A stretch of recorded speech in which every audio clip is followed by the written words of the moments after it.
जय हिंद दोस्तों, बहुत बहुत स्वागत है आप सबका।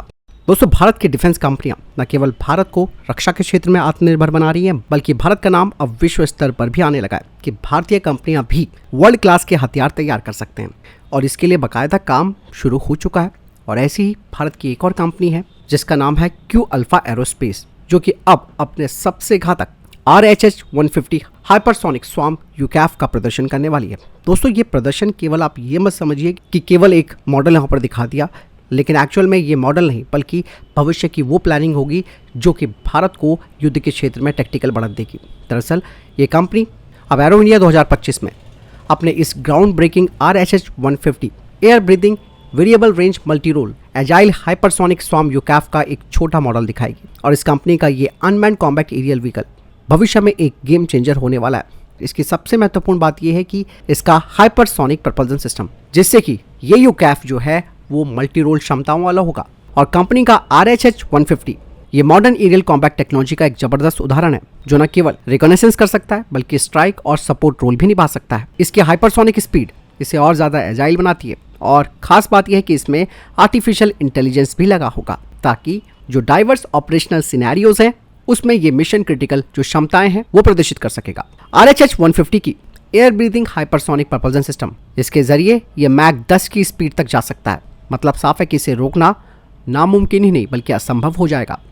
यह हाई स्पीड मैनूवर्स कर सकता है और रियल टाइम में कोर्स करेक्शन करके अपनी क्षमताओं को न केवल बढ़ा सकता है बल्कि दुश्मनों के खतरों से भी बच सकता है। इसकी ऑपरेशनल रेंज की बात की जाए तो वो है 3600 किलोमीटर। इसके अलावा ये कम दूरी के तेज हमले और लंबी दूरी की रिकॉग्निशंस मिशन दोनों कर सकता है। इसका एयर ब्रीथिंग इंजन निगरानी और लगातार हमलों के लिए इसे निरंतर अपने टारगेट के ऊपर घूमने की अनुमति देता है, यानी कि उनके ऊपर ये लॉइटर कर सकता है। RH-150 की एक और खास विशेषता है वो है स्वार्म फंक्शनैलिटी, जिसमें कि ये अपने साथ अन्य जो यूकैफ हैं उनके साथ कोऑर्डिनेट कर सकता है। और ये स्वार्म यूनिटें एक साथ रिकॉग्निशंस, मल्टी एंगल स्ट्राइक्स और टारगेट सैचुरेशन कर सकती है, यानी कि दुश्मन के टारगेट को पूरी तरीके से खत्म करना इसकी प्राथमिकता रहेगी। जब ये मल्टी एंगल स्ट्राइक करेगा तो दुश्मन के पास समय नहीं रहेगा कि वो जवाब कहां से दे। अब यहाँ पर आपके मन में सवाल आ रहा होगा कि क्या यह स्टेल्थ टेक्नोलॉजी से लैस होगा? जी हाँ, RH-150 इसकी एयर ब्रीथिंग स्टेल्थ टेक्नोलॉजी है, जो कि इसके रडार क्रॉस सेक्शन को काफी कम कर देता है और साथ ही अपनी हाइपरसोनिक स्पीड के साथ बिना पकड़े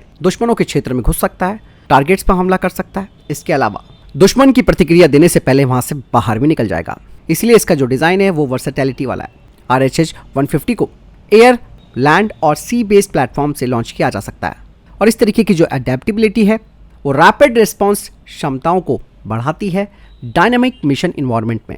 इसके अलावा इस अनमैन्ड कॉम्बैट एरियल व्हीकल की जो एडवांस AI ड्रिवन क्षमताएं हैं वो रियल टाइम की खुफिया जानकारी, एडेप्टिव डिसीजन मेकिंग और हमारे जो दूसरे बैटलफील्ड एसेट्स हैं उनके साथ आसानी से ये इंटीग्रेट हो सकता है। इसके अलावा दोस्तों, इसका डिजिटल ट्विन टेक्नोलॉजी मिशन के दौरान इसकी फ्लेक्सिबिलिटी को और बढ़ा देता है, जिसमें कि ये ग्राफिकल विजुअलाइजेशन प्रदान करता है और एंड टू एंड अवेयरनेस प्रदान करके मिशन को और ज़्यादा फ्लेक्सिबल बना सकता है। अगर इसकी स्पेसिफिकेशन की बात की जाए यानी कि RH-150 की, तो उसकी लंबाई 27.6 मीटर होगी, विंग स्पैन 14.2 मीटर होगा, रेंज जैसे कि मैंने बताया कि 3600 किलोमीटर होगी और स्पीड मैक 10, और इसका इंजन होगा SJT-160 यानी कि air breathing hypersonic propulsion system.